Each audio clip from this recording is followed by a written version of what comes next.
السلام علیکم ورحمۃ اللہ وبرکاتہ۔ امید ہے آپ سب حضرات خیر و عافیت سے ہوں گے۔ اللہ تعالیٰ آپ کو شاد و باد رکھے۔ ناظرین کرام، مادر علمی دارالعلوم دیوبند کے محتمم حضرت مولانا مفتی ابو القاسم نعمانی صاحب نے جمعے میں بڑا اعلان کیا ہے۔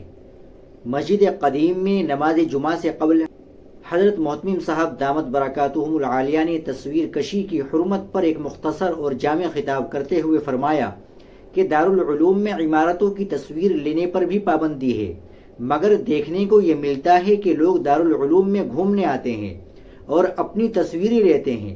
عورتیں بھی ریل بنا کر اسے اپلوڈ کرتی ہے۔ یہی وجہ ہے کہ چند ماہ پہلے دارالعلوم نے عورتوں کے داخلے پر پابندی لگا دی تھی۔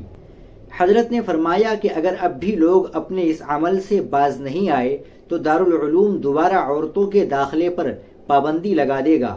لوگوں کو راضی کرنے کے لیے دارالعلوم ایک حرام کام کی اجازت نہیں دے سکتا۔